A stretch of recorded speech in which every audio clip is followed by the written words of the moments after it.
Okay, Nick, let's start with the game. You guys open the scoring, they get two, and then you guys find a way in that second period. What's kind of the feel of this group? Even though you go down by one, a lot of hockey to be played, and you guys found that way to dig this one out. Oh yeah, it wasn't a problem. Like, we've been down by way more than one, and in the third period, and we've come back. So we know we can come back, but it's usually a hard building to play in for us this year. So we just wanted to come in here and have a good start, because we definitely didn't have good starts coming in here in the past couple of games. So I thought we had that. We let down for a little bit. They got two. But then we got right back to our game, and I think our PK did a really good job. Our power play got a big one for us, so special units have been great for us today. It felt, you could see the intensity. So you go out of there a little bit. There's some feistiness between the whistles. It really felt like playoff hockey. You got a group that's still kind of learning that kind of thing, but what was it like to even the last couple of weeks, that it's really starting to feel that as you move forward towards the end of the regular season? No, for sure. Like, for the past 10 games, we know like it's going to be a hard race to the playoffs. So, coming in this season, it was a big thing for us making playoffs. So I feel like we've played the playoff style the whole year, and so it's paying for us right now, because we're hard to play against, and we're playing that gritty style of hockey that the playoffs needs. Now let's go turn to you personally here. You step on the ice, you become the Gulls' all-time leader in games played. You add an assist, fourth all-time now in assists as you climb that ranks. But for you, what does it mean to see yourself kind of cemented, now starting to stack up some of these records in your place in San Diego Gulls history? I mean, it's an honor for sure. Like I always said, I love San Diego. I love this team. It always had a special place in my heart. This is the first team who gave me a real opportunity to play in the American League. And now as a veteran player, I love to see the team grow, and it's definitely a huge honor, yeah. You guys set yourself up pretty nice for the weekend. 2 against Bakersfield, and now maybe the opportunity to leapfrog them in the standings. What's kind of the mindset when you have the day off tomorrow, then it's travel and right back into this mode here on Friday? Yeah, we got a day off tomorrow. At least we're going to have a little practice before leaving for Bakersfield on Thursday to get things going again. But it's the same mindset. It's playoff mindset. We want to win every game. We want to make playoff. And if we can, maybe climb up from 7 to 6, who knows?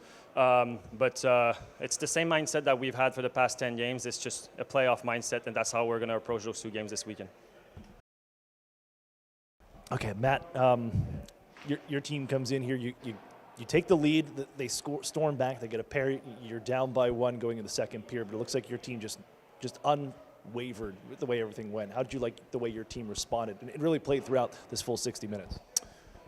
To your point, I loved our start. I thought we were great for maybe the first 10 minutes or so, and we got a penalty. They scored on their power play, and then felt like they caught some momentum, and we were just making the game too hard on ourselves. And that really took us, midway through the second plus, and there's a timeout, and we just kind of chatted a little bit about playing a little bit faster. And sure enough, we start getting rewarded right after that. We got our 2 goals, and it's a big insurance goal by Sam on the power play late, and it was a gutsy effort. The takeaways for this is we were great in stretches, and when we needed to, we hung on and we hung together, and we were able to push back, which was great.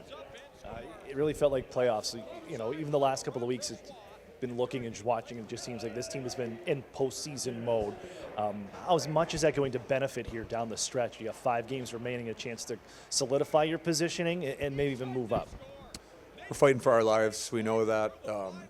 Urgency's been a thing for us for the last month or so, because we know how tight it is. We know we have so much respect for our division and how tight the race is. So every bit of this experience that we can stack together is valuable. So we'll just keep collecting those experiences.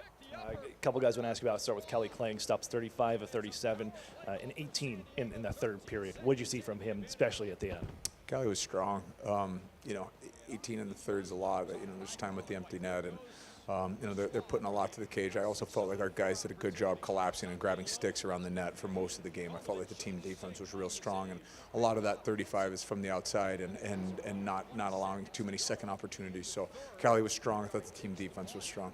Nick Brouillard moves into now the leader in the clubhouse of all-time games played as a San Diego Gull. You've known him here for this season.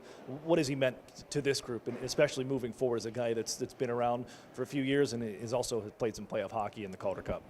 Well, we brought him in because we're adding leadership to the back end, and we we needed somebody that could help us move pucks out of the zone and defend hard. And I think Brew's taken that role and done a really good job with it. And kudos to him for being the all-time games leader.